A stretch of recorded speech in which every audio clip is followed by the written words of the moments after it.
Halo teman-teman pendidik hebat dan calon guru di masa depan. Selamat datang di video spesial ini. Hari ini kita akan kupas tuntas topik super penting, yaitu peran guru dalam pembelajaran. Khususnya bagaimana guru membentuk akhlak mulia generasi bangsa kita yang berharga. Sebelum masuk ke inti, yuk kita pahami dulu dasar-dasarnya apa sih pembelajaran itu. Nah, pembelajaran adalah usaha nyata dari guru untuk memfasilitasi siswa supaya mereka menguasai ilmu pengetahuan yang berguna, keterampilan praktis sehari-hari, dan sikap baik yang membentuk karakter kuat. Ini bukan cuma teori, tapi proses nyata menciptakan suasana belajar yang super nyaman, sehingga semua tujuan pendidikan bisa tercapai dengan sempurna. Bayangkan, pembelajaran seperti sebuah sistem harmonis yang indah, mirip orkestra besar dengan 3 pilar utama. Guru sebagai konduktor utama, siswa sebagai para musisi yang berbakat, dan sumber belajar seperti buku, alat, atau teknologi sebagai instrumen musiknya. Ketiga saling berinteraksi erat, saling bergantung satu sama lain. Kalau ada yang absen atau nggak sinkron, proses belajar langsung mandek total. Makanya, dibutuhkan kerjasama tim yang solid agar semuanya berjalan efektif dan efisien. Dan disinilah peran guru menjadi kunci utama penentu sukses. Guru yang mengkondisikan suasana kelas, memotivasi siswa agar semangat dan memfasilitasi agar belajar jadi mudah serta menyenangkan. Hari ini kita fokus dalam-dalam pada 2 peran krusial ini. Guru sebagai motivator dan guru sebagai fasilitator. Siapakah Anda jadi guru idaman? Mari kita gali lebih dalam dengan contoh-contoh nyata dan tips praktik yang bisa langsung dipakai besok pagi.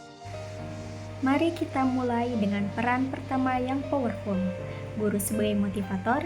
Guru adalah tenaga profesional sejati yang bertugas merencanakan pelajaran dengan matang, membimbing proses belajar secara intensif, hingga melakukan evaluasi yang adil dan membangun. Keberhasilan seluruh sistem pendidikan benar-benar bergantung pada kualitas guru ini, terutama masyarakat kita di Indonesia. Guru punya peran strategis super penting membentuk akhlak dan moral generasi bangsa melalui penanaman serta pembiasaan nilai-nilai mulia pada siswa setiap hari. Pendidikan bukan sekadar transfer pengetahuan atau knowledge doang, tapi juga membentuk moral dan akhlak agar siswa jadi insan kamil manusia sempurna yang berilmu tinggi sekaligus beradab mulia. Gabungan ilmu dan adab inilah yang bikin seseorang benar-benar lengkap. Nah, kenyataannya setiap guru pasti punya potensi besar yang bisa dikembangkan dan dorongan internal kuat untuk mencapai tujuan karir serta pengembangan diri. Tapi, ironisnya, banyak guru yang potensinya justru nggak terrealisasi dengan baik. Kenapa? Ada beberapa faktor penghambat utama yang sering muncul. Pertama, faktor waktu dan beban kerja. Jadwal kegiatan pengembangan profesional seperti workshop atau pelatihan sering banget bentrok dengan jam mengajar padat. Atau tanggung jawab rumah, tangga, ditambah lagi kebijakan sekolah yang super ketat, seperti larangan meninggalkan kelas malah memperburuk situasi ini. Bayangkan, guru pengen ikut training tapi harus stay di kelas. Kedua, faktor finalisasi dan dukungan institusi. Biaya pelatihan sering mahal sekali. Sementara intensif atau reward dari sekolah minim banget. Dukungan dari kepala sekolah atau yayasan juga sering kurang maksimal, bikin guru malas ikut. Yang ketiga yaitu faktor kompetensi dan program pengembangan program seperti PKB atau program keprofesian berkelanjutan sering nggak disesuaikan dengan pengalaman dan kebutuhan spesifik guru. Nah, parahnya nggak ada praktik pasca pelatihan atau simulasi mengajar lanjutan. Ditambah lagi hasil UKG atau uji kompetensi guru nasional yang masih di bawah standar minimal. Ini menunjukkan kompetensi dasar guru perlu ditingkatkan. Yang keempat yaitu faktor internal dari guru sendiri. Kurangnya rasa percaya diri, materi pelatihan yang nggak relevan dengan kebutuhan kelas nyata, serta pemahaman standar kompetensi yang belum maksimal. Semua ini bikin motivasi intrinsik guru luntur.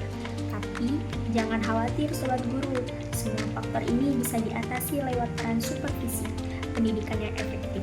Supervisi ini kasih dorongan dan stimulasi, bantu guru tingkat kemampuan via latihan berulang. Baca buku luas dan dukungan penuh dan stakeholder terkait. Intinya, supervisi nyalakan kembali api motivasi untuk terus berinovasi dan coba hal baru. Sekarang, bagaimana guru terapkan peran motivator untuk siswa? Ini dia langkah-langkah praktis yang bisa langsung dicoba, yaitu yang pertama, kembangkan minat siswa dengan topik menarik dan relatable, seperti hubungkan pelajaran dengan kehidupan sehari-hari.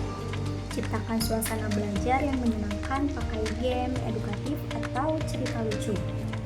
Lalu, beri pujian yang wajar atas keberhasilan kecil biar siswa merasa bangga. Berikan penilaian dan komentar konstruktif yang spesifik, dan membangun dorongan persaingan sehat plus kerjasama tim agar semua termotivasi bareng-bareng. Dengan cara ini, guru bisa mengembangkan kreativitas siswa secara maksimal, kemampuan siswa untuk gabungin data lama jadi ide-ide baru. Temukan berbagai solusi alternatif yang tepat, berguna, dan beragam sesuai konteks masalah. Contoh nyatanya yaitu di kelas PA ini. Tugas bikin proyek akhlak sehari-hari seperti cara toleransi di sekolah, siswa bakal kreatif banget nih. Lanjut peran yang kedua, yang gak kalah penting yaitu guru sebagai fasilitator. Ini bukan cuma soal nyediain materi fisik seperti buku atau alat tulis, tapi lebih dalam lagi. Ciptakan pengalaman belajar yang benar-benar bermakna dan bangun keterampilan hidup jangka panjang untuk siswa.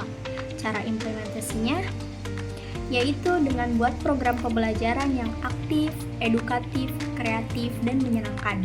Misalnya, lesson plan dengan elemen gamification atau project based learning. Guru fasilitator pintar gak jadikan diri sebagai sumber belajar satu-satunya.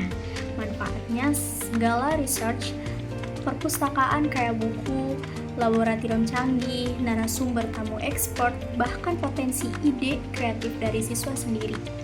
Peran utamanya, beri layanan prima yang mudah proses belajar, bantu siswa adaptasi dengan lingkungan kelas, dan sesuaikan segalanya dengan kebutuhan serta keinginan siswa.